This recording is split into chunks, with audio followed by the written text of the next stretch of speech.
Good evening, fellow Americans. My name is George Wilson. I am running for the President of the United States this year, and my name will not be on the ballot, but I am a write-in president. If you choose, presidential candidate, should I say, if you choose to vote for me, you would have to literally write my name in as George A. Wilson under on the ballot for president of the United States, and then of course circle in that dark circle. Uh, that's how they recognize a vote for a vote for me. I want to say good evening to everybody. I'm stating a platform. My platform is, and I want to apologize. It's been a while since I've been back on video and have shared any views politically. Been actually looking into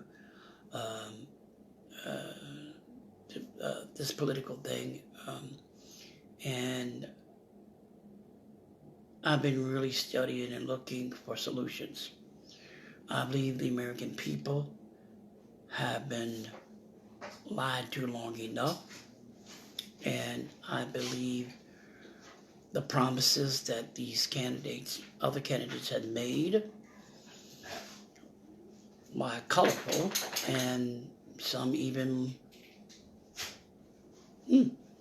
funny. When you get down to the bottom line, they're all just what they are, promises.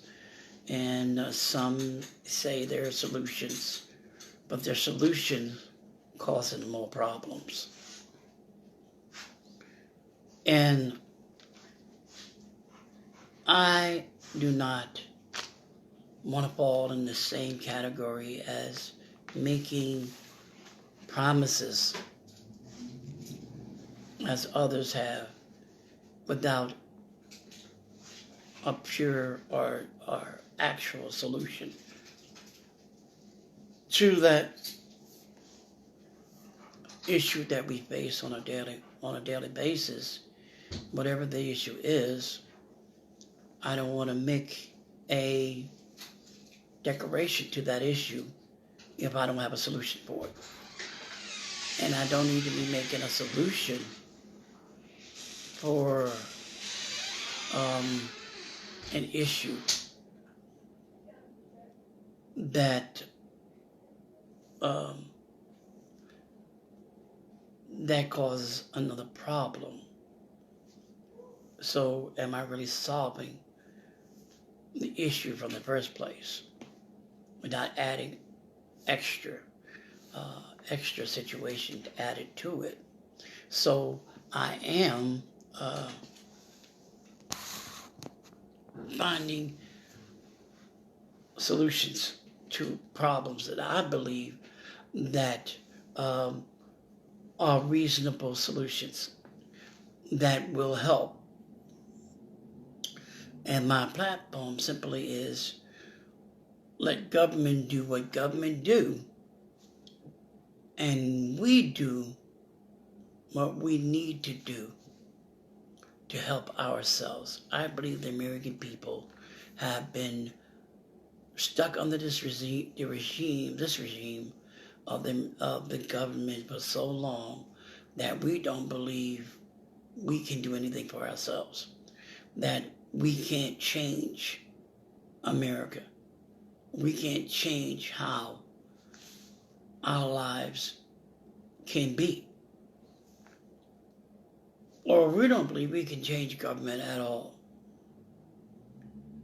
And I believe we have the power and the ability to change it all. But we first have to start with ourselves. We have to look within ourselves and see what it is that we can do for ourselves. Because if we sit back and wait and say, I'm going to wait on the government to do this or that. That's definitely not the wrong right. That's the wrong move. Or this or that from me, then it'll never get done. We'll never get anything done because we be too dependent on the government to do whatever it is that we are depending on the government to do. So it's time for us to look to ourselves and help ourselves, help others, just like us, to make decisions to change what's going on around us. That we do what the government should have been doing all along. But they made us believe that we couldn't do it without them. I will interject here before I continue. I am running for President of the United States. And I believe in absolute truth. And I believe that the American people has been lied to so long and so much through all types of outlets and through the government itself that we're subject to almost believe anything they say. There are things they're just not telling us. Now, there are some things called under national security that it'd be best if we didn't know too much about. That's in the interest of the security of the United States. So everybody's lives will be safe. It's best you didn't know this or that and continue to live your life than to know this or that and then you're running in mass hysteria, yelling and picketing and rioting, saying what the government's supposed to, what is the government going to do about this, that, or the other. And I get it. I certainly get it. But at the same time, there are certain things that just, we be best to let the government do what the government do. And if we allow them to do what they do and not depend on them to do for us, maybe they'll do their job a lot better because they won't have us to push down, to keep down. We're no longer a puppet on their strings, and we're no longer their yes boy. But we got a brain, and we decide on how we should live our own lives, and not the government telling us this is how you live, this is how you should live your life, or this is how you're going to live your life. I believe that's wrong, and I will never allow that in this administration, or my administration. Forgot this administration. This administration is already jacked up.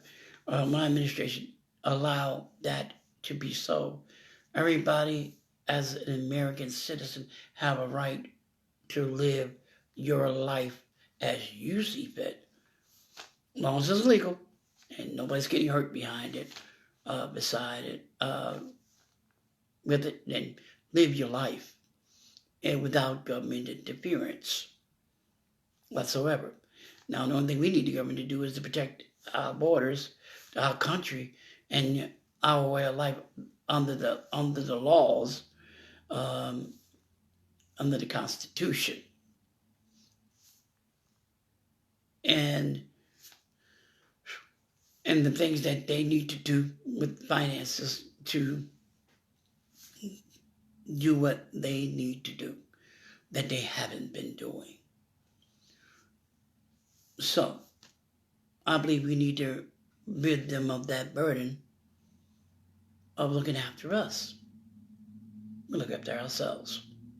We go to ourselves to help ourselves, to do for ourselves what we should have been doing many, many years ago. But we waited on the government so long to do what we think the government should be doing. And the government has given us the big beep. or promise that they're going to do something. And as long as they keep that word, we promise, and make it sound convincing, we believe that that's what they're going to do. But we should already know by now, it's not going to get any better until we do something about it. And we can't do it. We can't do anything about it if we are going to always grumble and complain and point fingers at this one or that one and raise a lot of sand about what's going on when we ourselves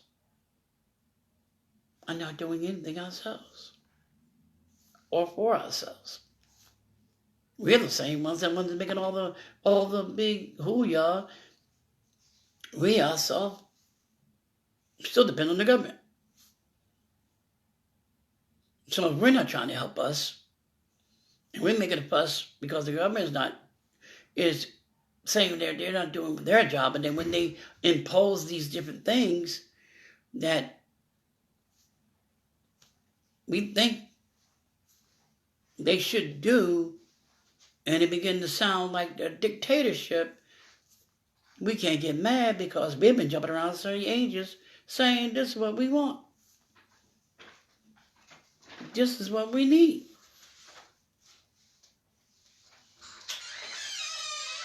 So, and if this is what we want, and this is what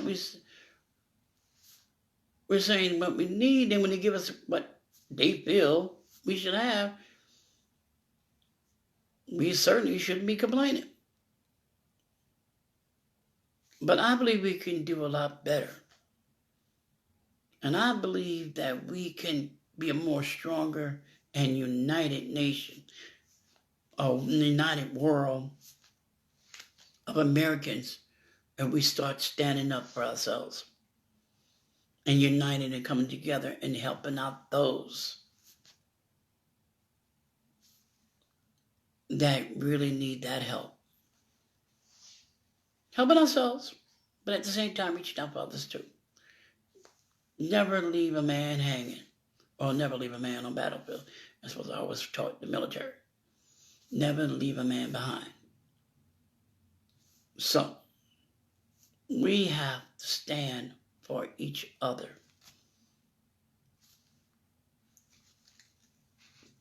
So,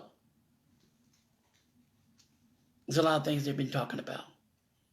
And one of the things I've heard, candidates that grace the stage in these different debates and town halls, one of the things they talk about is climate control. And I'm listening to different things they mention about climate control.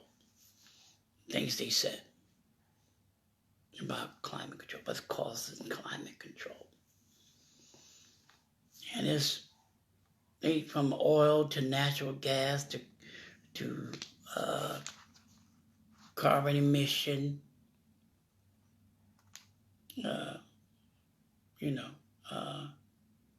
toxic waste. And the list goes on and on and on. And the reason why the reason why the government is not really making a lot of move on certain things, one, they're making a lot of money behind it. Two, if they did make certain moves on it,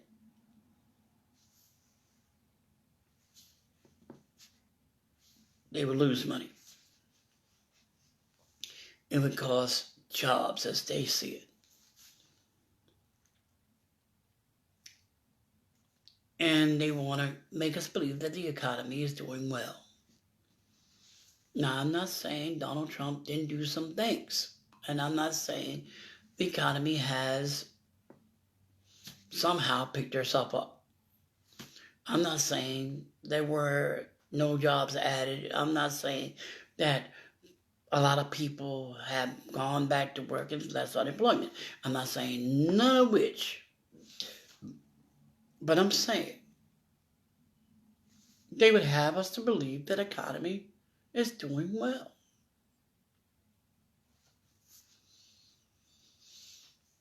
But we still have the issue of climate control or climate control. And they talk about the new Green Deal or Green New Deal. There's a lot of hogwash, really, to be honest with you, so I'm not going to get into all of that. Because all it is just half-baked ideas that have been hashed over different administrations since Ronald Reagan. So, it's just been passed down and jumbled over, renamed, and nothing's really being done about it. So, I won't even get into all of that. Not necessary in this juncture. But when we talk about climate control, let's pick out something. Let's talk about oil.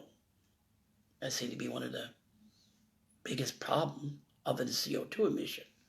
And other than us, China, and there's one other place, Russia, I believe it's Russia, if I'm not mistaken,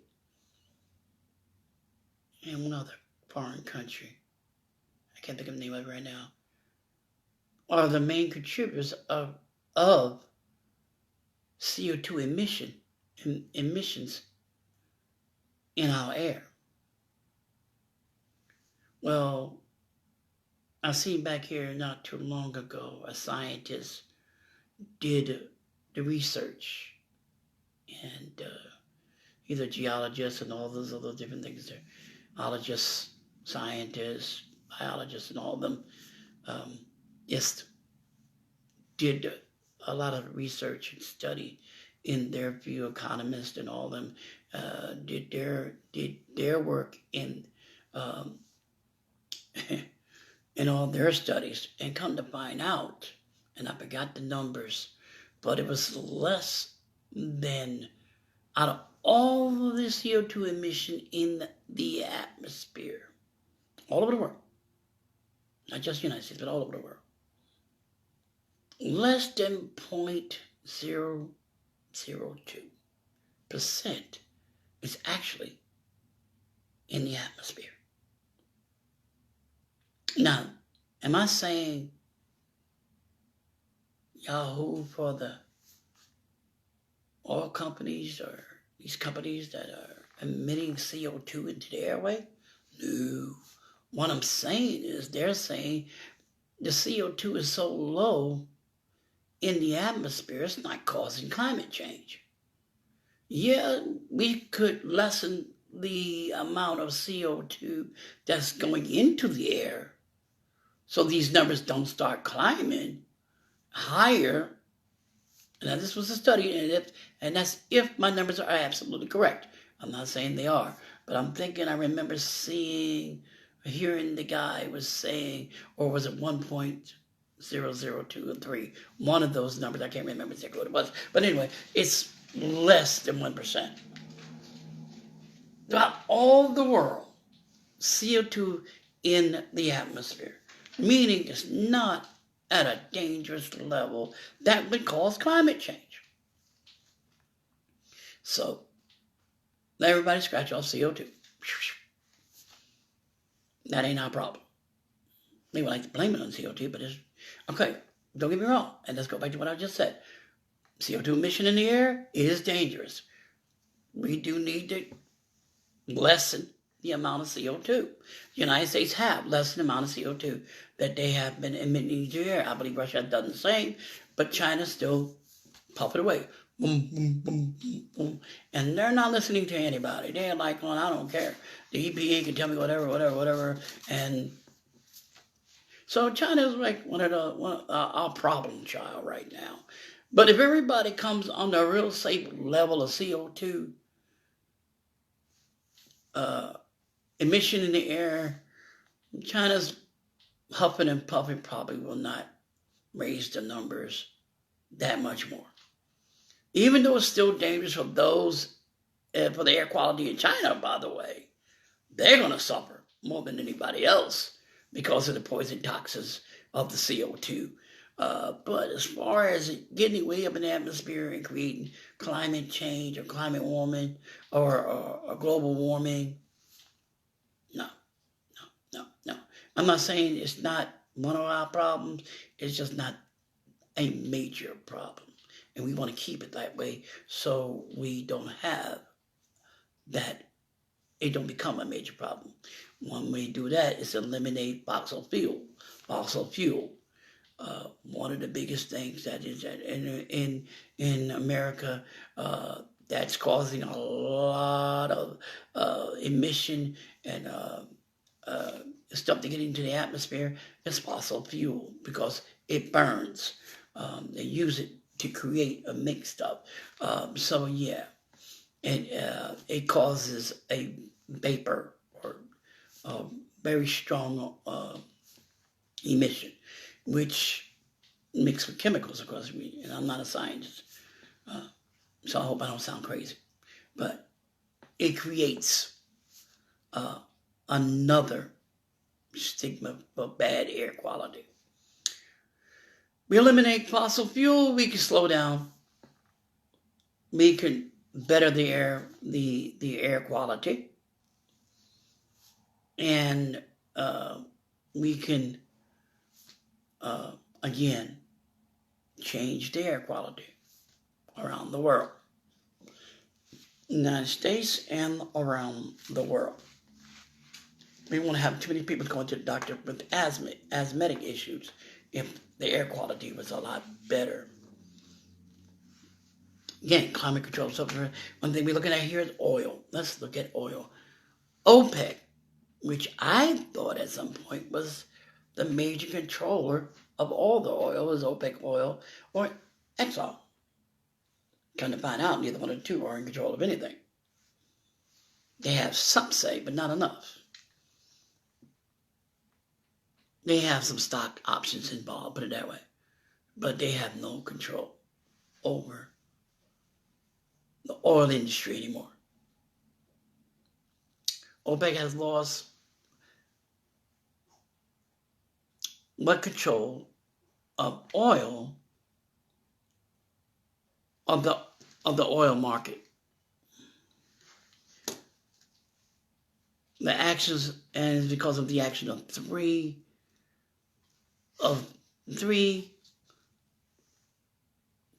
people: President Donald Trump, Vladimir Putin, and Crown Prince Mohammed bin Salman. These guys determined the course of oil prices in 2019 and beyond. They control the oil. Now, the only problem is that all three of these gentlemen have three different agendas. There's a reason why Donald Trump's involved in oil. There's a reason why the Russian, Vladimir Putin, is involved in the oil and the Crown Prince. They all have, and we all know the main contributor is money, but specific reasons. So between the three of them, they own all the oil. Russia and Saudi Arabia dominates global supply. The global supply. They produce more oil than the 15 members of OPEC. So they control the oil. They produce more oil than OPEC and all the 15 members, which means other 15 companies involved with OPEC. Saudi Arabia and Russia produces more oil.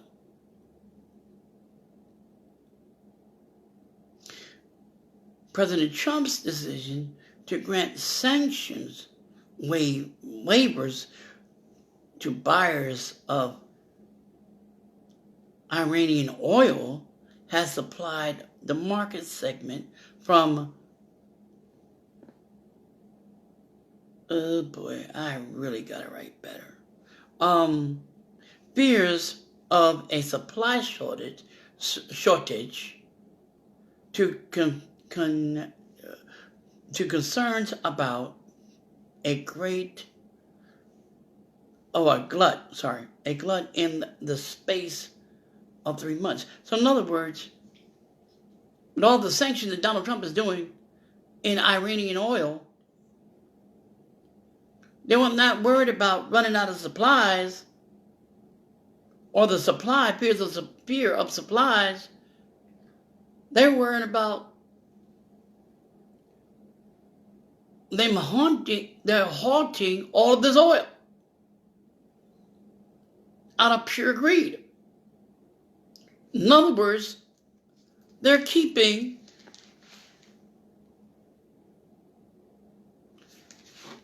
the oil to themselves. The only problem that I find with that is if I got a bunch of oil, crude oil, how's it helping me if I'm not selling it? Or if I'm not turning a profit? Or maybe I'm holding to hold leverage over another country for the highest bidder. That could be what it is too. With this president, anything. When I say anything could be on his mind. While these guys haggle over price of crude oil, the question should come to mind: how do we control the production of the oil? You slow down production in a way to control the massive fumes and gases and emission of all this horrible chemicals into the airway. Then we slow down the process of global warming. So how do we control the production? How they produce the oil? The production of oil, turning it into different things, where they can do it more cleanly, with less emission. We're talking about solutions. We're talking about, now let's get into the idea of climate change and find out what we need to do to help ourselves. Because God knows the government is not doing anything. The EPA is not doing their job. Okay. And there's other agencies that's involved in this. They're not doing their job.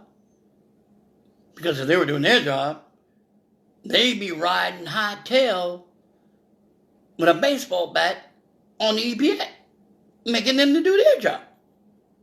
So we see there's a breakdown in the system that nobody's doing nothing, but they're sitting back making this. And we are the ones that suffer because of what they're doing. So how do we do this? And I hear so many different things. So, some people say by delivering affordable, reliable, and clean oil to as many people as possible. Okay, affordable, reliable, and clean. Okay, good point. Sounds like a good idea. But then you would have to, instead of giving waivers of sanction, you would have to sanction these companies to change the methodology of how they produce it. We have to now change the system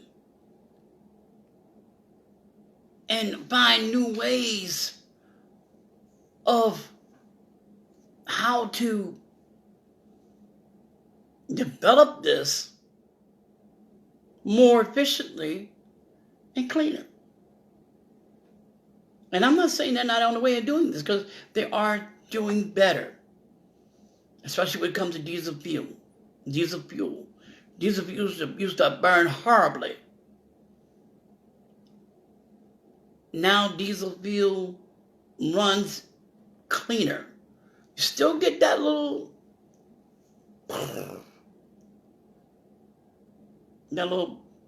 black smoke when it starts off, or when you trucks when they step down on the throttle. You still get that. Or some of the buses, well, not the buses anymore. Most of them are on natural gas now. But the ones that are still running the diesel, these diesel engines, like Greyhound, all these charter buses, they run diesel. But they're running cleaner diesel, where it does not smoke, where you don't see, you see the vapors, but you don't get the smoke. And it's putting out less emission into the air than it usually does. And it's working with some of the newer model trucks as well, the tractor-trailer tractors. It's running, they're using a lot of more cleaner fuel, diesel fuel. So it doesn't put that much emission in the airway. And you got to give them that. They are working diligently, trying to keep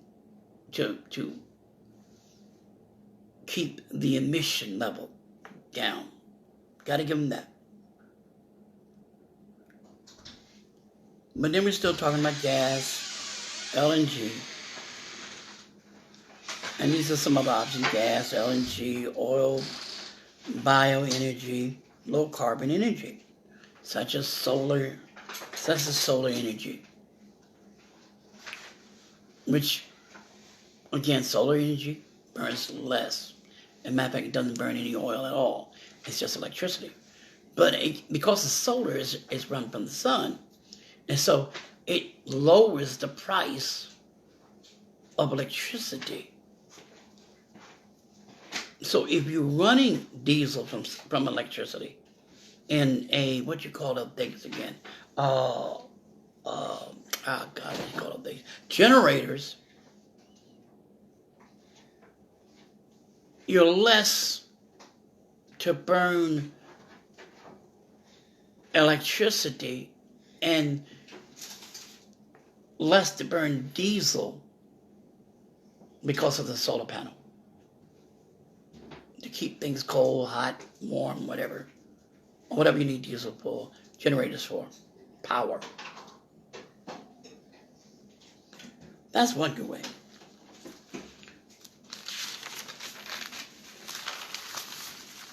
How do we clean up the toxic waste, which is killing millions and impacting future generations? So when we talk about climate change, we're talking about a lot of different areas. And toxic waste is one of them. Hydrofluoric acid. Refineries are run without concern of the impact they cause.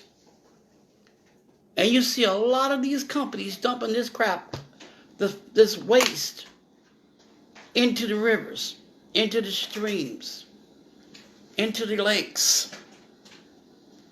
And it's all flowing into our filtration system and into our drinking water. So when you begin to see all of this happening, And people are dying or got diseases from hydrofluoric acid. And you're wondering, well, how do we get that? And I know they got a lot of filtration system, but their filtration system is not built or designed to stop hydrofluoric acid. Anybody know anything about a little bit of science, or a little bit about science? Acid is a corrosion. It's a corrosive, and can be highly dangerous or explosive. I know it can be very toxic. Okay? Some of our filtration system, especially in these big water plants, are to filter dirt and lime and particles and biological impurities away from or out of our drinking system. But if you got high fluoric acid, toxic waste from these refineries running in our streams and our rivers, killing the fish, of course, our natural resources, and is making its way down into our main filtration system, well, the water is pumped, filtered, possibly, cleaned, processed, and then pumped back to the system. You don't know if you're drinking clear, you don't know if you're drinking purified, clear water. Because even the filters, we said the water is filtered. In our sinks, they got the little filter things. Then we buy an additional filtering system, one called Pure. So just in case if I still get a little bit of this in my water, this would finally make sure that I got nothing but pure water. I have no impurities. 99.99.9% of the water I intake in my body is filtered. But you're talking about hydrofluoric acids and other toxins that these systems are not made or designed to filter, that have been proven there are cancer agents in these waters, in these toxins. Now you're looking at over X amount of Americans are now, if they don't have cancer, they will get cancer. Or if they have cancer, it's in stage 3 or 4.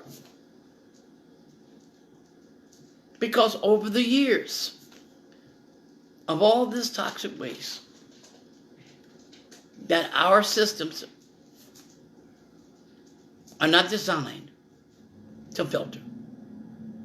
And if nobody's posting any sanction against these refineries from dumping this stuff in our water system.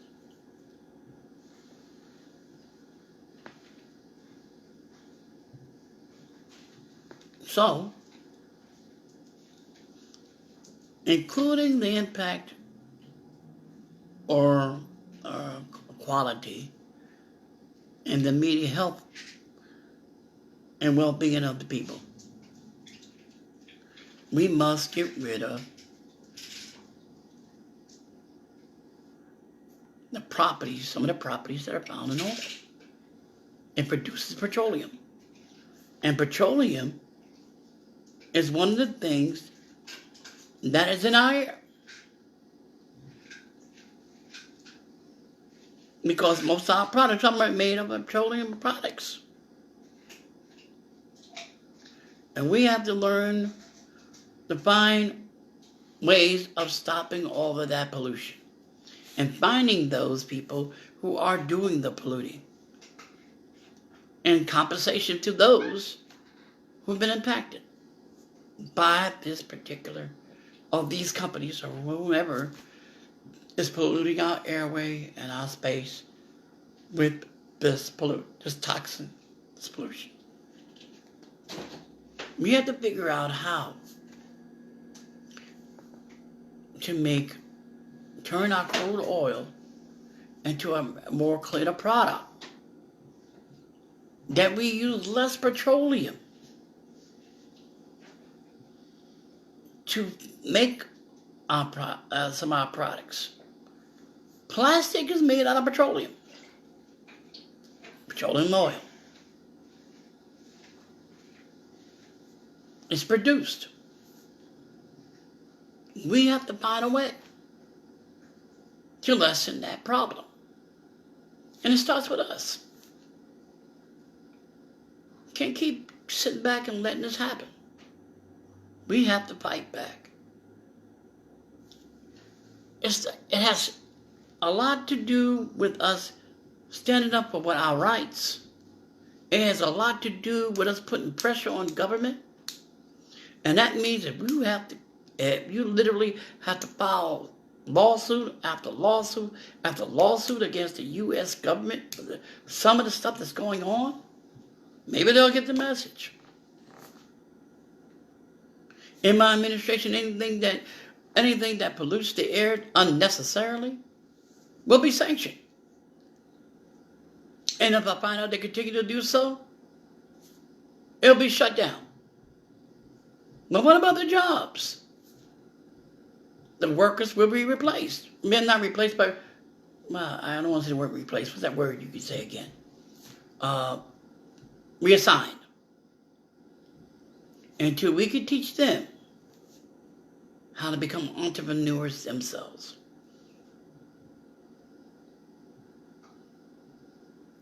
That they don't have to work for companies that are killing their children.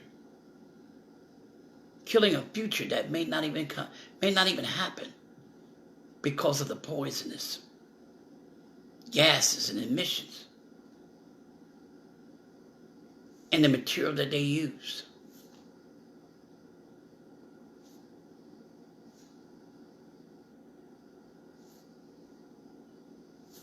It's time to wake up. Let government be government. Let government do what government's supposed to do. And we do what we need to do to help ourselves. If we hold government to do what government's supposed to do, then we can hold ourselves to do what we're supposed to do. Helping each other, becoming united, become a powerful force. The American people are a powerful force when we come together. We come as one. I was in Porterville, California, and my wife stopped by to pay respects to the fallen firefighters, the heroes, the real heroes that lost their lives, making sure everybody was out of the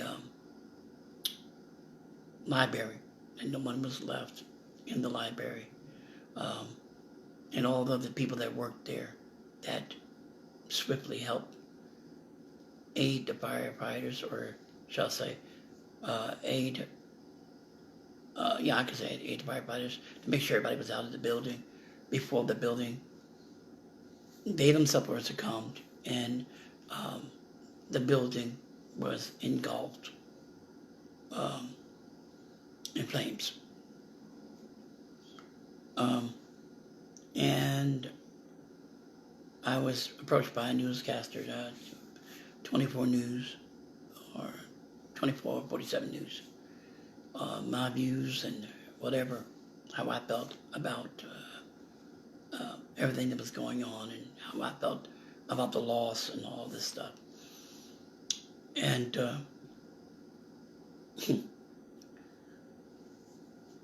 it was interesting. It was a 4-minute segment with them, and I got a 3-second soundbite. And I'm like, really? If you weren't looking good, you didn't see me. You're like, that quick. I said it to say this, is that that's how quick things happen. Even quicker if you're not watching out. But that's how quick different decisions are made in Washington. And it sounds good. But is it good?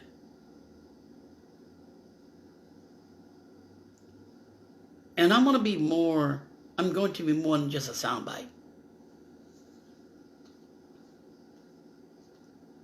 I'm going to stress my point. The government need to do better than they're doing.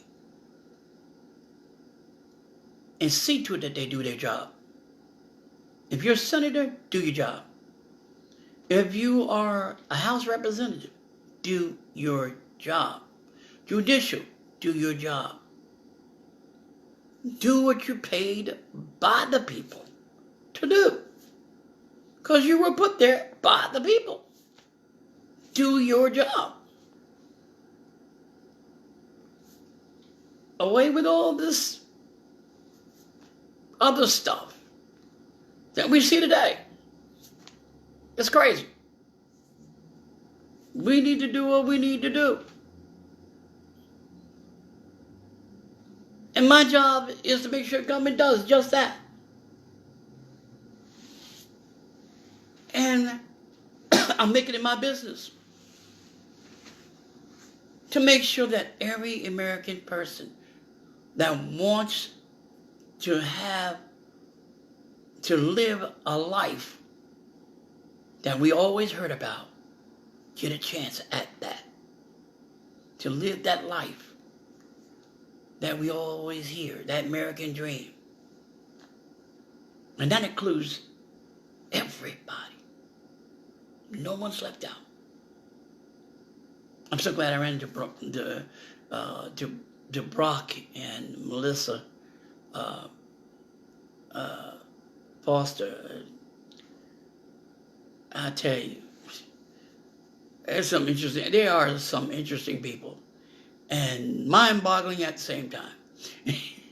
And half the time, I can't keep up with these guys. But their concept is phenomenal. It's what the American people need. And nobody's not telling you what you should do. No. I'm saying is what we need in essence to help ourselves and come away from the past of a government that's never done anything for you but to tax you, to keep you in debt, to keep you in a bondage, if you will, so that they can get rich.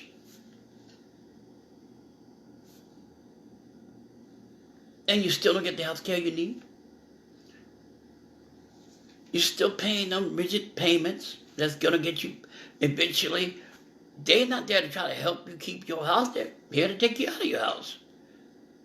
They're not helping you keep your car. They try to keep you from that. They'll take your car if you miss a few payments.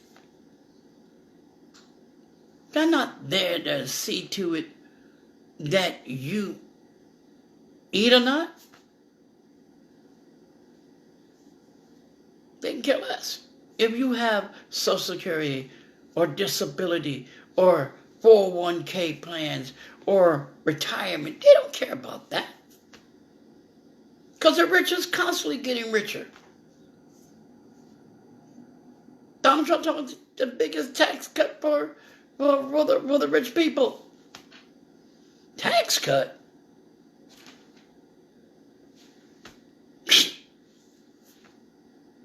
They need to be be taxed for every dime on every dollar that they make. Double, if you ask me. That's just my opinion. The rich is getting richer, in the middle class, and the lower class is feeling the pinch. And it's our American dollars that's keeping them rich. And the services that they're supposed to supply, we don't even get. We get what they say we should have, or we can afford, or what they say, what doctors will take you. Not the best doctors, just what doctors will take. That in particular insurance. So your insurance might not, some doctors may not take your insurance.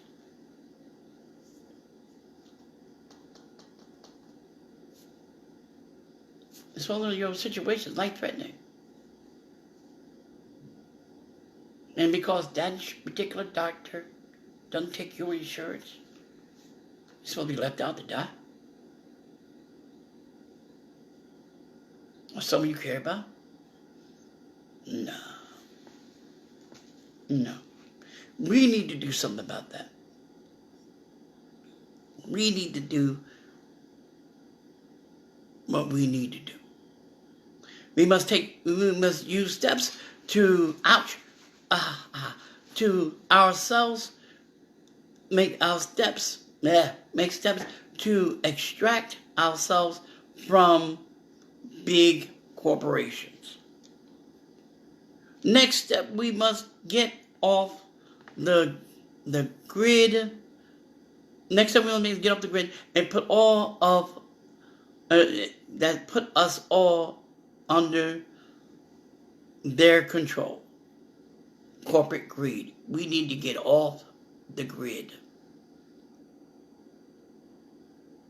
That means if I'm going to help me, I don't need you. And that simply means there's a whole new set of rules. And it's not yours. Now, I'm not saying that you still won't be abiding by some set of rules. And I'm not saying that, nothing comes free in this life. But you can still make life better for yourself. But at a lower percentage. At a lower cost to you. And at a lower cost to everyone else. Get away from these greedy corporate greed. We must achieve sustainable energy, rebuild our fallen infrastructure, and house those most in need.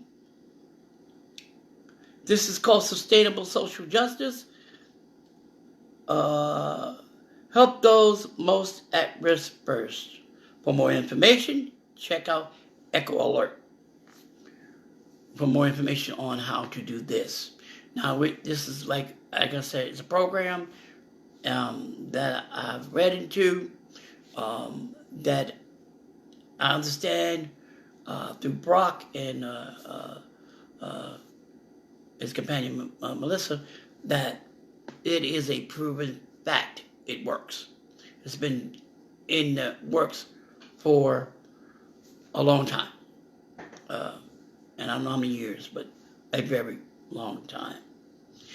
Excuse me. Let's look at the next issue. Next issue we look at is homelessness. Let's look at some real solutions. No more promises.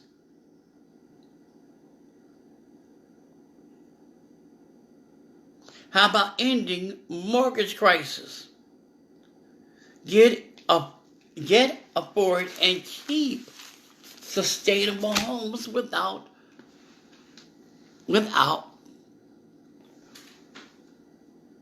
fear of repossession. So is it?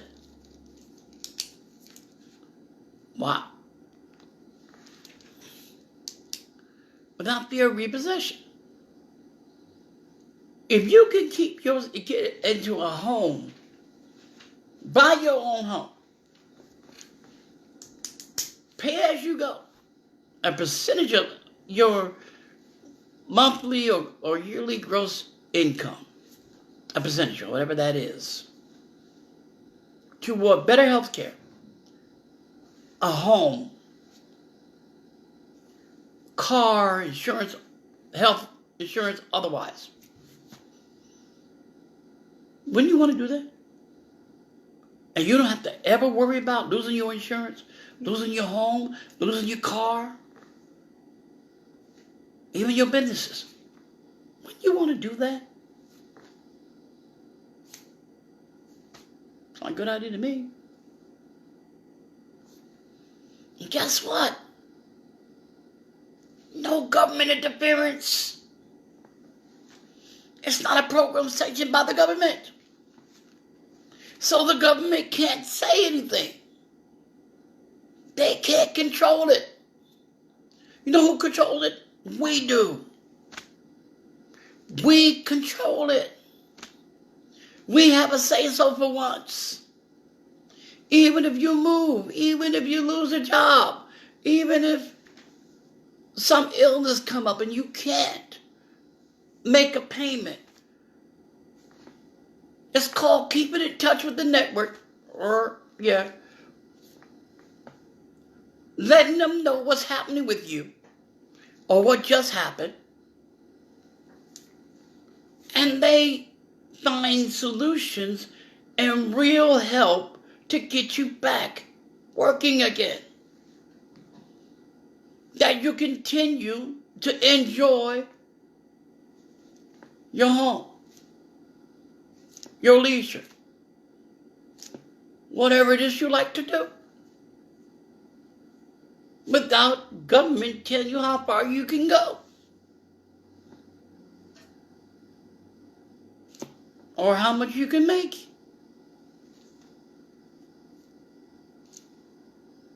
It's like, it sounds too good to believe. I thought so too. It's not like, whoa, that's a little bit out there, isn't it? You know, it sounds like a good deal. But yeah, I thought the same thing. And it took a minute for me to get this all wrapped up in my head. But it's called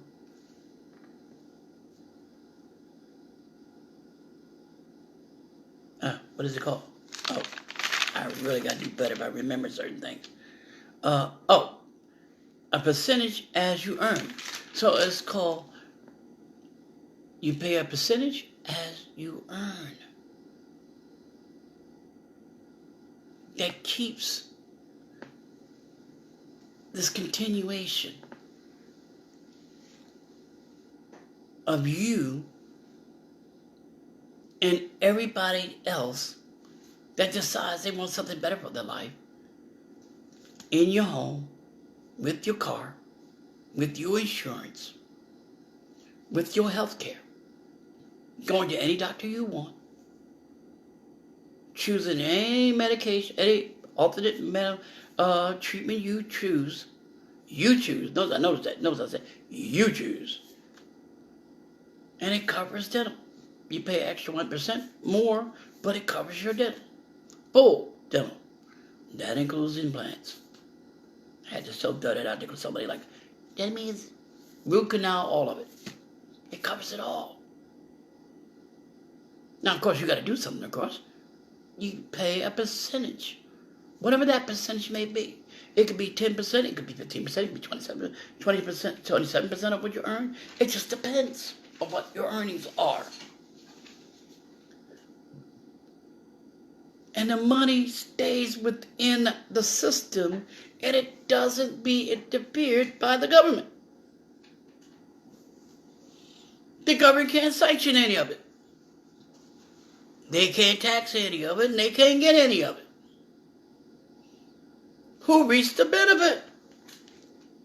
You do. I do. Wouldn't you rather be sustained be self-dependent, dependable, that you don't have to depend on a monthly check from the government. You have to worry about food stamps. You have to worry about all these other little services and jumping through all these hoops because they want to see. They want to see how they could train you to do this, that, or the other. To give you just a little bit for your effort. And if you don't do what they say, they take it away. And this is the vicious circle we've been going through all these years. At least many years I've been around, I've been through all kinds of circles. All types of systems. You know, don't you want something better for yourself? Better for your life? Better for your family? Better for your family's family? To do something? Spend more time with your family and sitting there worried about how in the world I'm going to make this happen? Wondering about,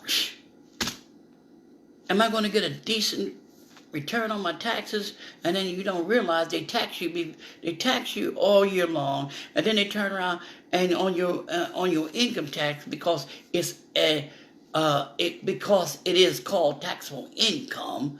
Even if it's a return, it's called taxable income. They tax you on your taxes. So ask yourself a question: do I get all of my money back?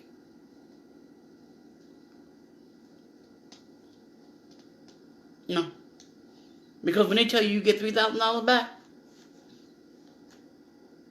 they already figured out how to get the taxes out of it. So when they say, oh, you'll get $3,000 back, but maybe your taxes were supposed to be $3,200, they figured out how to get the other $200. Oh yeah, I'll give it $3,000. They figured it out. How to continue to get money from IRS figures out how to get money from you. And when we're going to get tired of giving away all of our hard-earned money and getting nothing for it?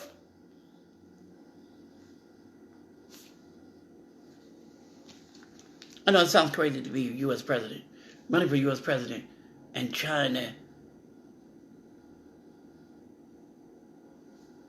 teach you how to be self-sufficient, independent from the government. But my job is this: to see to it that every American is treated like Americans. And the government has treated us all like, beep, I can't say. But you understand what I'm saying? And because we feed into it, and we keep giving it to them. There's 15% of every American that's an entrepreneur. 15%. Or was it the other way around? I'm about to say the other number. And there's 85% of Americans that want to be entrepreneurs, to own their own business. But they don't have the capital, they don't have the money. And the banks look at us as bad people sometimes because of our credit rating. Some of us are very shaky credit risk. I don't know. I'll be thinking twice if I want to give you money or not. But don't you think all of us deserve a chance, take a chance anyway? So, we take out loans. And I say, God, how wonderful if they actually give it to you. But they give it to you at such a high interest rate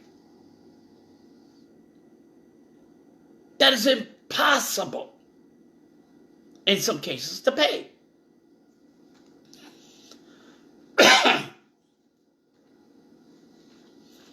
So take it out of your business. If they give you the money to start your business in the first place. So they take it out of your business. Well, everybody knows, common sense tell you, in order for a business to operate, it takes money to earn money. So if I made this amount of money this year for my business, and I just started it, well, that money is not profit. That money goes back into the business to continue the business to grow for the next fiscal year. So it's money going back. You have to literally do this about 5 times. So actually, in order for your business to really take off and going, and you're making some to actually make a profit, you have to literally be broke for about 3 to 5 years. Your business has to be fluctuating and working wonderfully. 5 years in the black before you can see any kind of profit. And you may have to work without a paycheck for 3 of those years before you see some way of paying yourself. But if you leave it to the U.S. government in those rigid payments because of the high interest rates, you'll never do it. I've seen business fold just like that. Hey, didn't they want their store? It closed down. Because of the interest rate, the payments were ridiculous. You think the government cared if your business go down? You close that door? Should they take your property, sell it to somebody else? And charge them on the back end of their loan yours.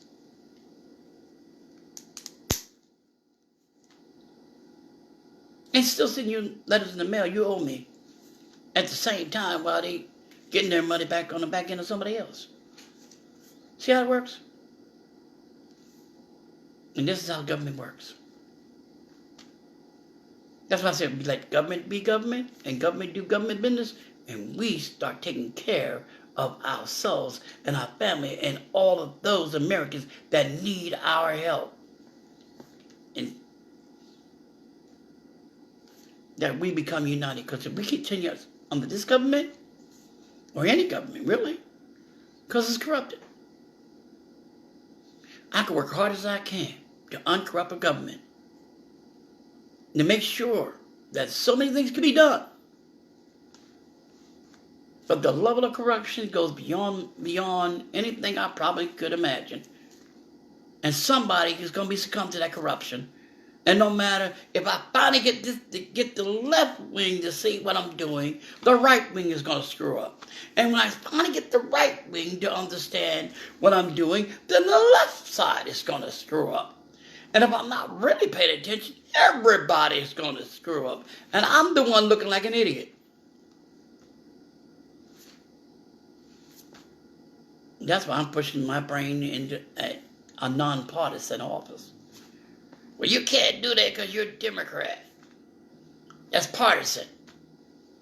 I'm running on a Democrat ticket. I didn't say it was going to be a partisan office. Nonpartisan means I ain't got to go to the left or right. Actually, anything, it's like independent. That means I hear your idea, and I hear your idea. Now, when y'all come together and figure out this is a great idea, y'all agree, y'all come back and let me know, and I'll look it over. And if I think it's a reasonable idea and it's a great idea, and I don't see no flaws in it that could strangle the American people, I'll sign off on it. You're not agreeing? That sounds good to me. That's how you control government these days. You cannot control government being bipartisan or partisan. That is completely done with. Donald Trump made sure that we can never go back that route again. Why you think that Bernie Sanders turned from being an independent to Democrat? Because they do not want an independent president in the office because it's nonpartisan, meaning I'm going to have a hell of a time with this president. And then again, he may have a hell of a time with them. Because, like, if I have an idea, then I'll pass it off to the Republican. They're like, oh, well, you really didn't pass mine. Now I pitch it over to the Democrats. They're like, well, it's a good idea, but well, how are we gonna get them to agree? And I'd be like, you know what? It's not my problem. I presented it to them. I presented it to you. You guys figure it out. And when you guys figure it out, let me know. And if you take too long, I think it's a darn good idea. I'll sign up on it anyway.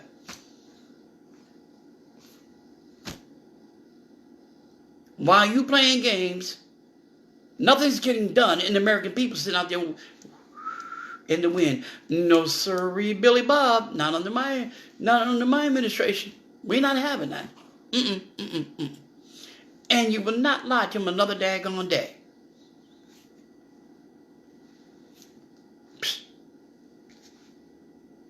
And I understand disclosure.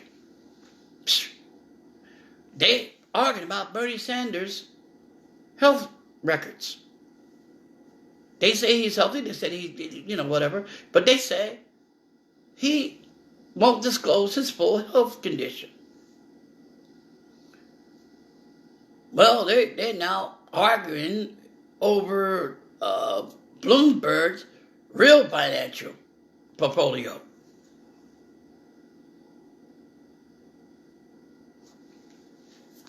Disclosure? What? What's disclosure? I don't know what you're talking about. But think about it. They picking on these two guys about exposing information that has a disclosure, by the way.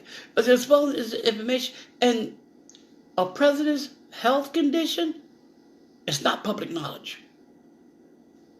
Sorry. As long as you know he's healthy and he could do his job under the 25th article of the amendment as the president of the United States. He could perform his duty as the president of the United States.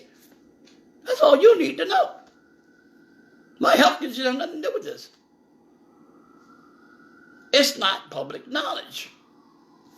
At least it ain't supposed to be. As long as I can perform my duties as the U.S. president, you don't need to know I got a headache. You don't need all that. You don't need to know I got a bad knee. How's a bad knee going to stop me being president? It's going to slow me down walking every so often, so I won't be walking very much. And if I got to use a cane, you'll never know I'm using it. Because the camera's not going to tell you everything. Right? How many people know President Delano Roosevelt was in a wheelchair? He was paralyzed. And over the half of the Americans did not know that he was a paralyzed president. If they knew that, he would have not never become president. But here it is, they giving this poor man the rake over about his health condition. And they want to see proof. Not his word. They want to see proof. Really now. And all the time they've been at Donald Trump about his tax return back when Hillary was on his butt about showing his tax return during the 2016 debate before he became president. And ever since then, and the son of a gun ain't never showed us his tax return. And is not going to.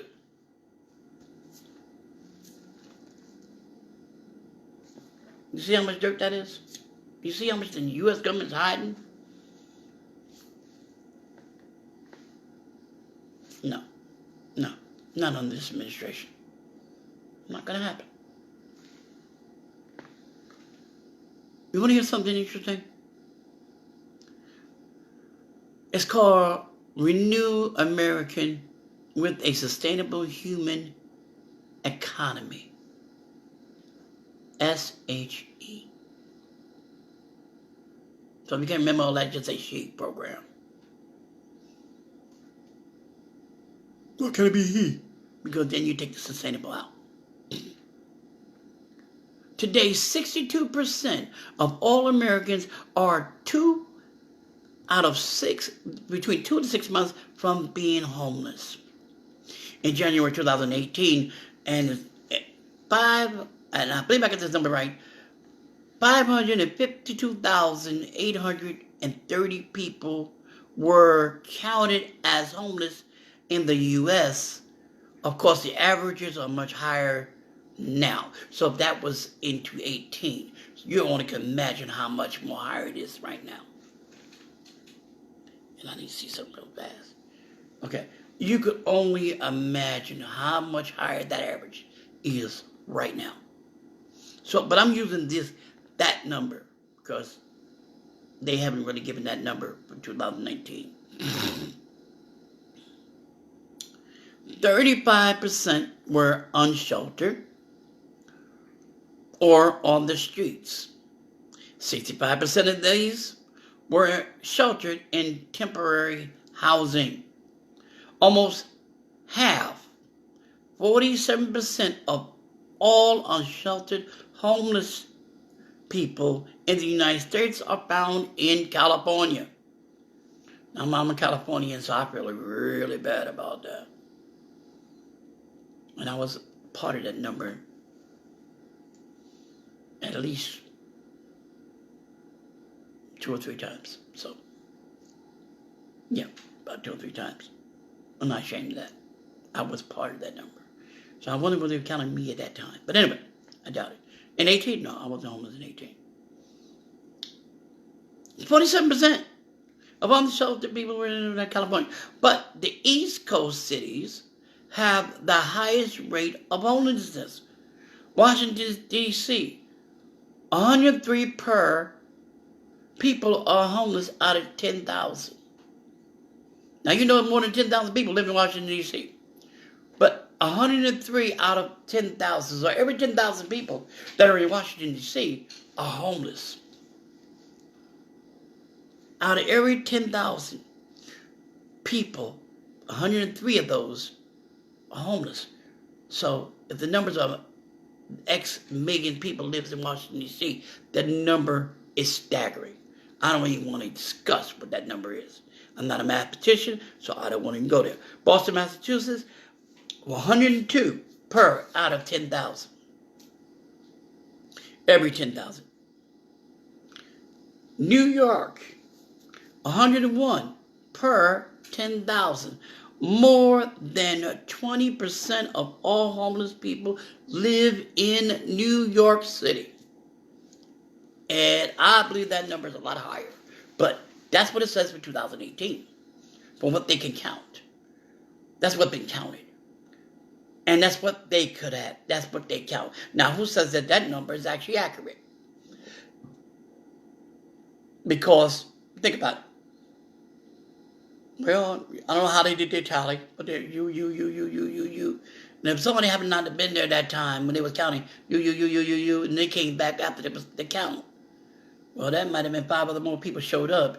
But that's 5 is not counted, so you don't really know if that number is accurate or not. But that's the number that they say. And again, like I said, it could be substantiated higher. Actually, I'm thinking the numbers were higher, but okay. 20% had severe mental issues and mental illness. 16% suffered chronic substance abuse. 44% disability, and 55% of those were vets, or are vets. Now, this was in 2018, so you can only imagine what it is today. In 2020, the numbers are much more higher. And if these numbers I'm rattling off in 2018, excuse me, Mr. President, you there, Mr. President? Excuse me, Mr. President.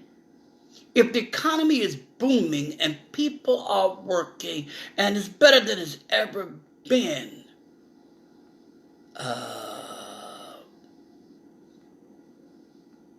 how could that be accurate when you got these many people still homeless? Wouldn't that indicate that, and they were counted, by the way. So you can't say they weren't counted by consensus. So these are counted people, huh? And if they're homeless, wouldn't that indicate that they don't have jobs? And if that's the case, that these Americans don't have jobs, including the vets, don't have jobs, wouldn't you think that number would be a lot larger than the number you're telling me that is working today under your administration, Mr. President? Hello, Donald. Are you listening? Under your administration? So is the economy really booming? No, it's not. It's not at all. See, we look at the top layer, the surface. But the real McCoy is here, beneath the surface, is in the substance. You buy a Big Mac or your quarter pounder of cheese, you see the bun. That's the surface. The substance of the meal is in between the bun, baby. Wake your butt up, Donald Trump. Hello? In the middle. This is what it looks like on top. That's what you want everybody to see and everybody to believe. And stop biting off Barack Obama's accomplishment, saying that you did it for the last 10 years. Negro, you only been in office for 3 years. And I didn't mean to call you Negro. I should have called you Anglo-Saxon, if you will. You only been in office for 3 years. How you can say you've been doing this for 10 years? You were on TV playing a game show host. Apprentice. Really? Okay. Anyway. Don't make me say some stuff I ain't got no business saying on here. 1 out of 10 are young adults, 18 to 25. 1 out of 30 are adolescents between the ages, minors are between the age of 13. I'm talking about homeless. We're still talking about this. Afro-American youth had 83% higher numbers of homelessness. But the LGBT youth had even more higher, as 121% homelessness. Now, let's look at these numbers again, Mr. President. Hello?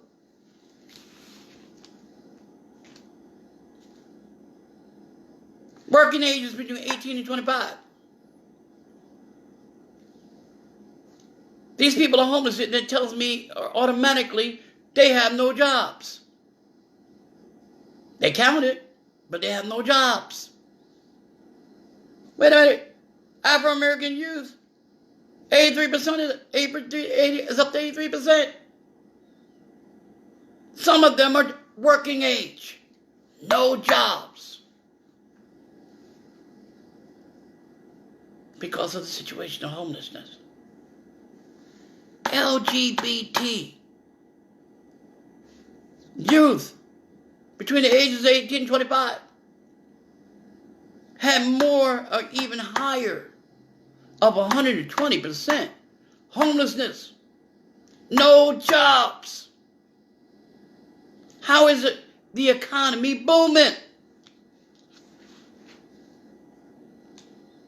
Get your facts straight and get your daggone numbers right.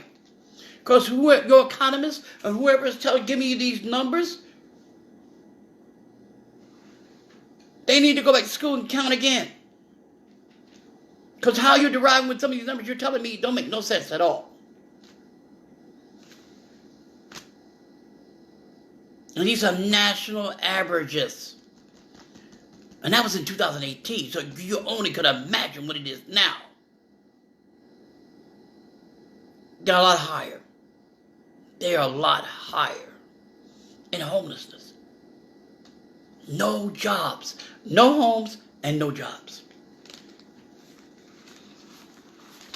Explain that one, because it's eluding me right now. Explain it.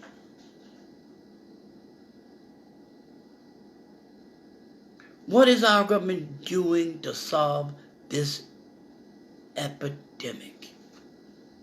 Nothing. A lot of nothing. They might be doing something, but I don't know what it is.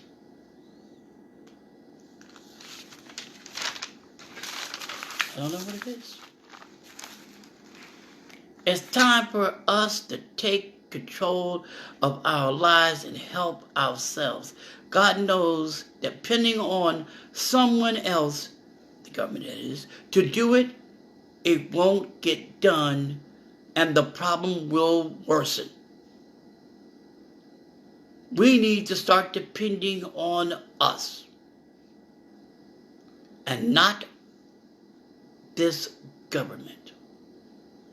And it doesn't matter who takes the seat, whether I do or someone else. The government will never be for the people. It's for the corporation, not for the people. We got people running it, though. But it'll never be for the American people. And if you look at everything the way it is, it's run by the colonized people, which are a certain class of people. Basically, billionaires and rich people. So you call them colonized. These are what you call the house slaves, if you will. They're fed well. All they do what they're told. They eat the best of foods, the best of food.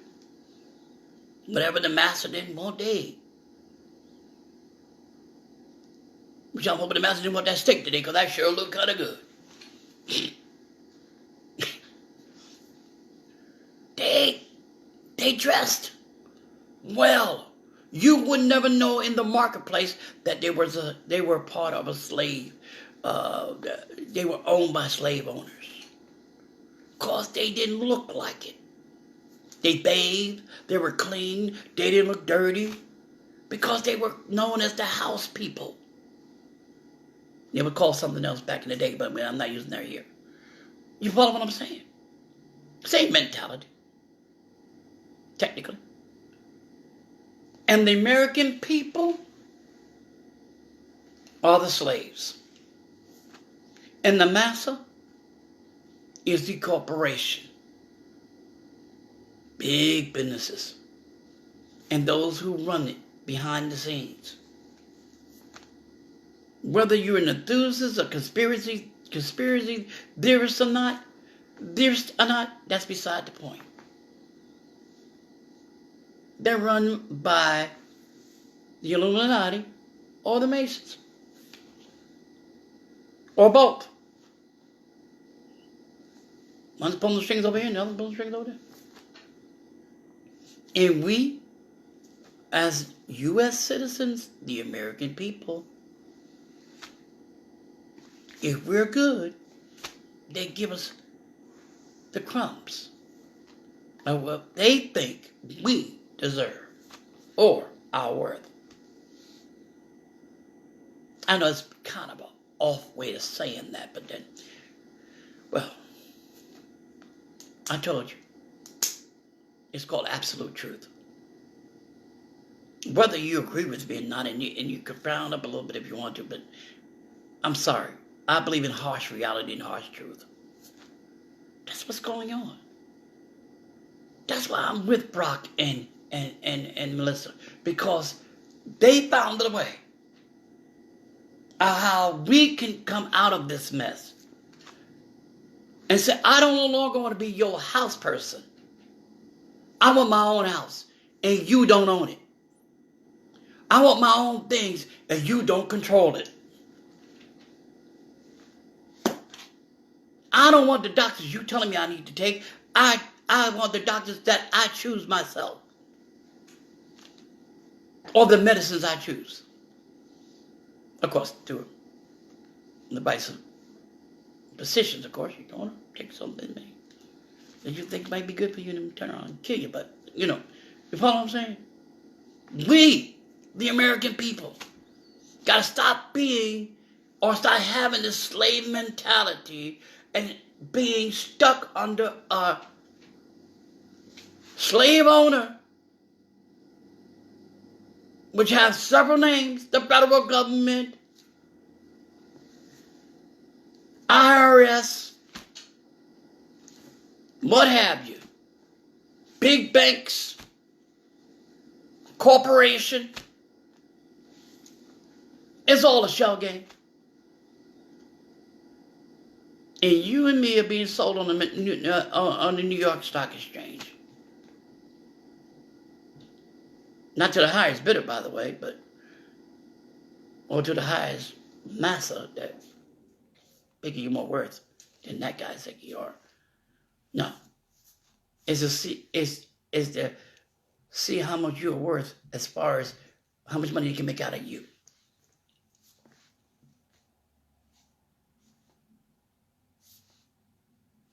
Hard truth and harsh reality. I know. Dang. And I guess if I was me trying to vote for me, I'd be like, whoa, he's just downright blunt. We really need the truth, but I don't know if I want to hear it.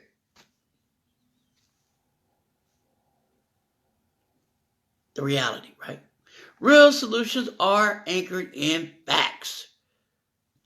Investment. We can rise to the standard of living for all of us, eliminating poverty as we know it by percentage as you earn, which is a percentage called pay. Finance and find assurance of human investment, meaning you invest in you. Think it up this way. Power of free market, free people, and the history to be written of the free world. We ain't never going to be free. We say, oh, we live in the land of the free and the home of the brave. Are we really free? Are we? Think about it. There are other countries doing a lot more better than we are and treating their citizens a lot better than the United States. And we're the number one superpower. At least, I think we still are. But we're living in Donald Trump right now. He's tearing that bad boy down. He's attacking everybody. So are we really living in the land of the free? You might want to reconsider that thought. I'm not promising anything. I'm not promising you that I can turn this government around because I don't know. You can't promise something you don't know. I'm only based in facts. And I know, factual, that whatever you see going on today, ain't going to happen not when I'm in there. If you sign me on the ballot to become your president, you would immediately from day one see some stuff changing that you'd be like, whoa, he ain't playing. Donald Trump is pardoned criminals, known criminals, for his own purposes. Okay. Changing the intelligent community around. Putting people in places that he could trust. That shows some loyalty. Man, it's crazy. Man, it's mad crazy. This man had lost his damn mind. Or maybe he didn't. Maybe he's smarter than we think.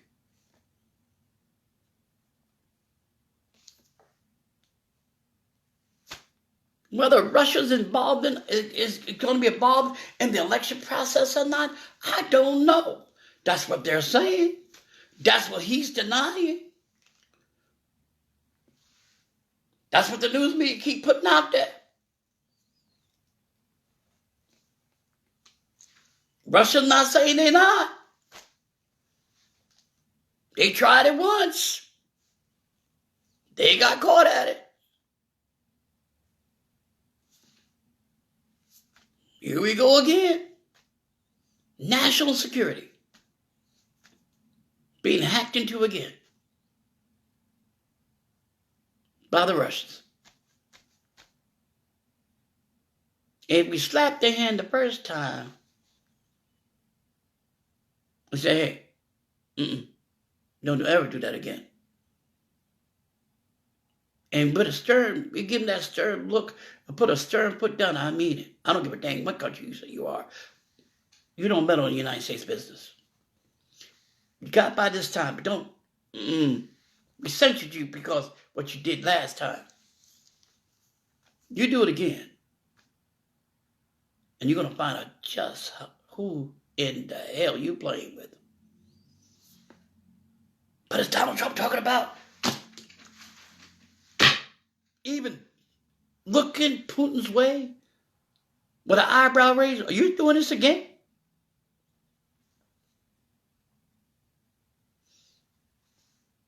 But for somebody that's a bully and threatened North Korea, pretty afraid of Russia.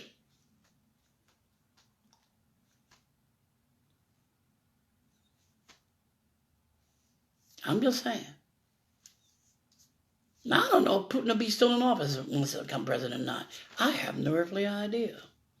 I'm hoping somebody else takes his place. But if he is, so be it. Putin don't scare me.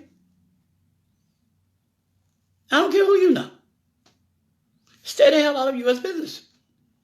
If you still want us to be friends to a degree, and you still want us to do business some kind of way, stay out of our business. I don't go over to Russia, stick my nose in yours. Don't come over here and mess with mine. I ain't asked you for your help. You ain't asked for mine. Stay out of U.S. business. Period. And I ain't going to betray you one time. It'll be such a stern warning. Trust me, you don't want to test me. And I don't know if anybody ever told you about you met Obama. Okay, that's all right. That's okay. But you really don't want to mess with a black city boy. Inner city too. No. And I'm that type of person. I only tell you twice. Don't stick around for a third time. Because it won't be a third time. And in some cases, I only tell you once. Once. And I say when you're dealing with Russia, once. I ain't going to tell you again. I state my point in the game. In game. You step over here again. You create a situation if you want to. I find out about it. I hear tell about it. I don't have to really know for sure if the intel is accurate or not. It's just the idea. It floated. And if that's the case, you're going to hear from me immediately, and you might not like the response. And if you want to raise hell and start something, bring the noise. Because I can make just as much noise. Because no, we don't want to start a war. If you don't want to start a war, stay the hell out of U.S. business. Period. That's all. That's all I'm saying. You protect your country, I'll protect mine. You don't want to do no business with us no more? Bye. You're going to need us more than we need you? Trust me. You want to gather your little friends together? Come on. I believe our allies are a lot stronger than you think they are. And American people will become a lot stronger than you think they are. Because we want to equip them and help them to grow, become united. Your problem is that you think because of this stupid president we got in the office, you think because you control him, you control all of us. Bull. And I don't mean to be talking off on this video the wrong way. I'm just stating an obvious point. No. We're better than that. You want to control him, have fun, knock at it. But you don't get the American people to. I'm sorry. And we need a commander-in-chief to tell people to stay out of our business. Simple. Stop meddling around in U.S. business. You need my help? Ask. And if I see that you're in that kind of a situation and you're an ally, you got my assistance.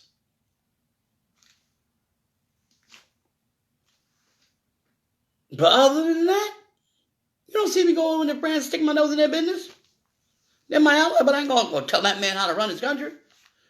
I might raise an eyebrow here and there like, what? No. Okay. Not going to affect the trade and what goes on between the U.S. It don't affect the American people and their way of life. How about it, old boy? Knock yourself out. They don't affect our borders. I'm not concerned.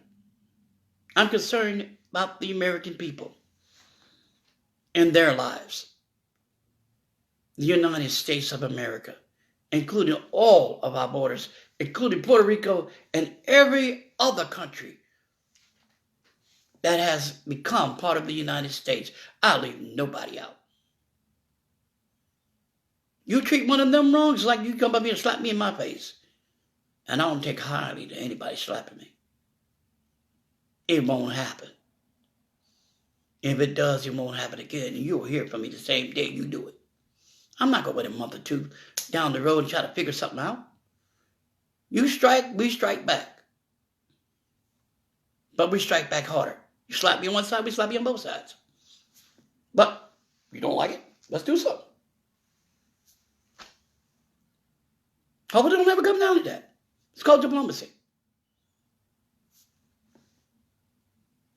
But we need a commander-in-chief that's not afraid to stand up for the American people and stand up for what's right and fix what's wrong. And if that means saying, you, thank you so much for your services, you're no longer needed.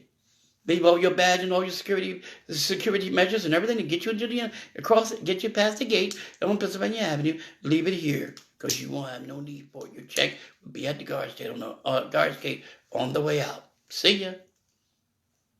Hate to be you. Hello. I put sorry for Donald Trump. I don't care where he puts the place now. Don't matter to me. Because once I get in there, he got you out of jail. You work. Yeah, bro. Well, I don't know. But you must have. Well, you didn't pay for your crimes. You got out of jail early, but I can't undo what another president did. But you can. I can make sure you don't work here no more, or in any facet of the government. As far as I'm concerned. Bye. Nice knowing you. Leave your stuff here. Your check's at the door. Find another job. It's not going to look good on your resume, especially when you just got fired by the U.S. president. You might find it very hard to find a job.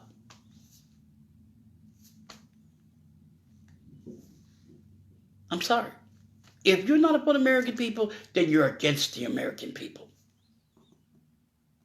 And it's a government designed by the people, for the people. It's not designed for the President of the United States to overstep his boundary,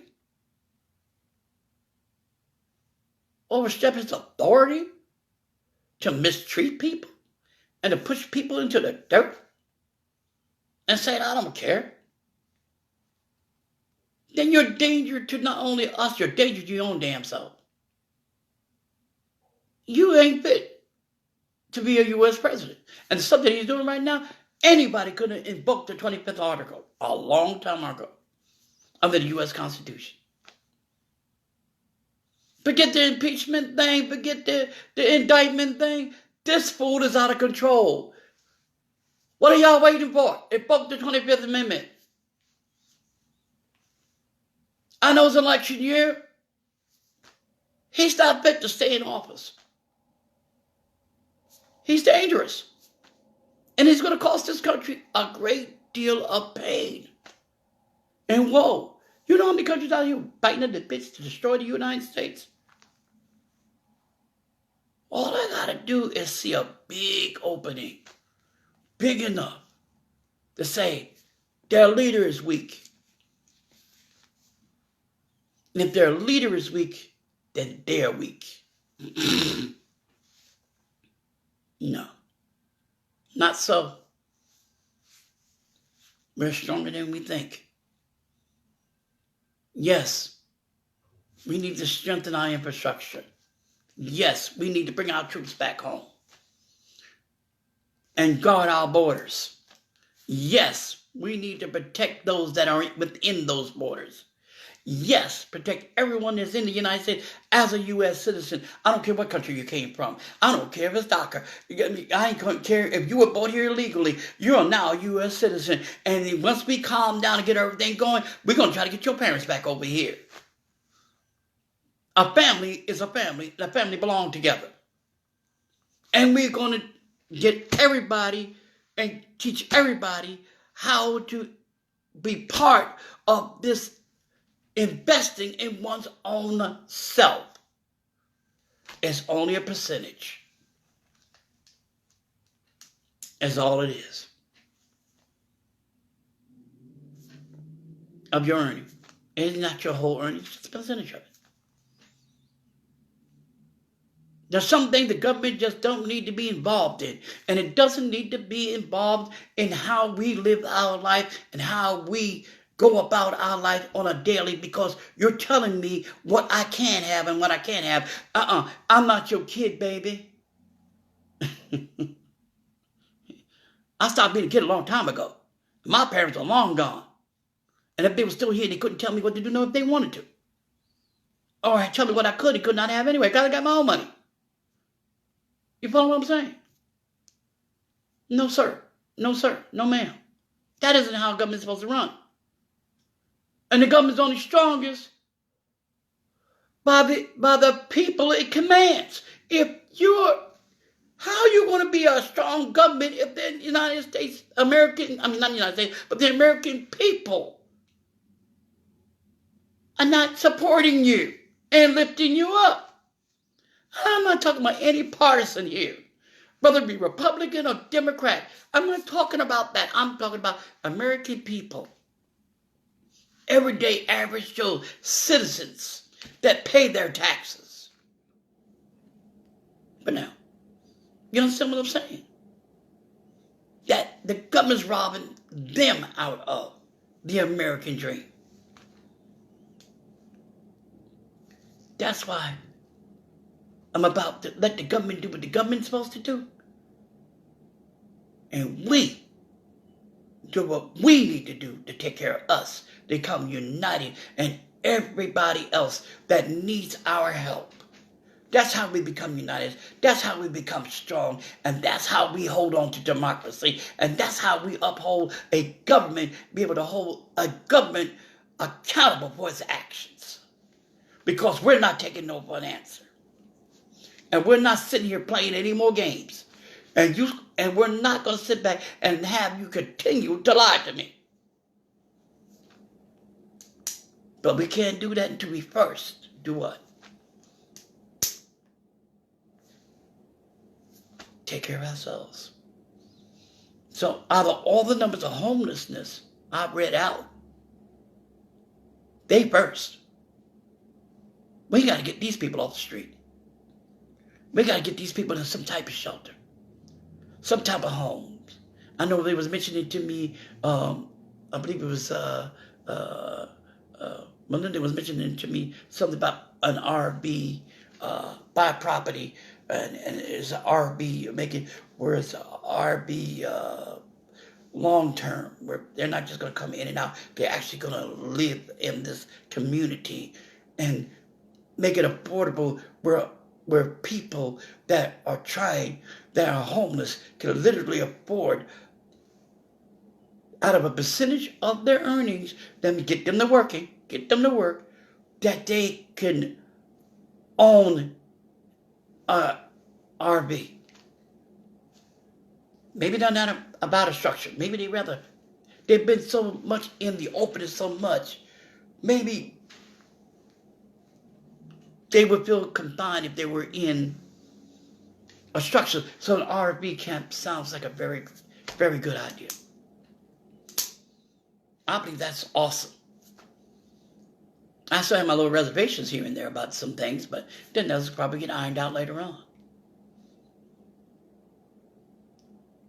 I'm for that. I support these guys. And I pray that they support me.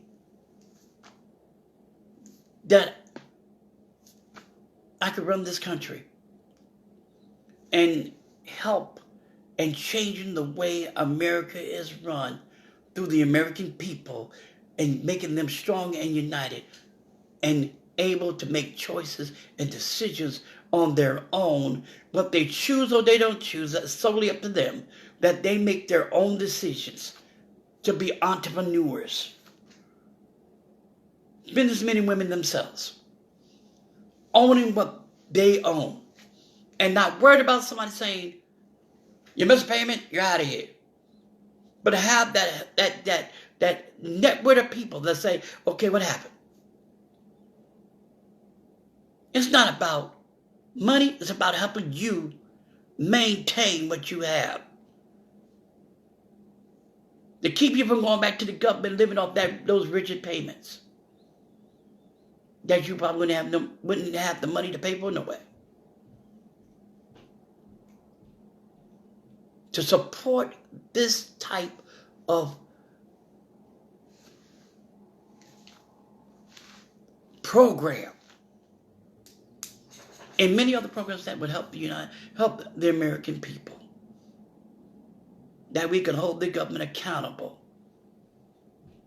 to make sure we have a safe America. That we can't have these things.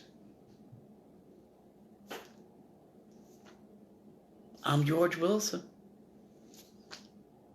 and I am running for the United States the President of the United States of America. I'm a write-in president, so you have to write me in. But you won't regret it. Hey, you see what's going on now. You got one good thing going for you. I'm not only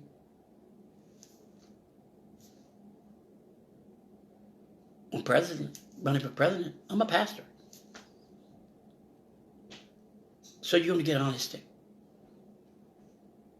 I don't want to make a mega church, so I'm not looking for a bunch of mega people to try to support me. But you will get the truth. And you will get what is right, what you deserve. But you got to work at it. You got to invest. If you're going to invest in anything in the world, why wouldn't you invest in your own self? And prove. You don't have to prove to nobody else. So you can accept for yourself that you can have what the government is telling you and the banks are telling you you can't have. Why not own the best? Instead of owning what you could get. Own what you could pay for. And sustain. Be part of the American dream. And be a part of the solution. That's failing our American system. God bless you. You guys have a good night. Vote for me. Vote Absolute Truth in 2020. God bless you.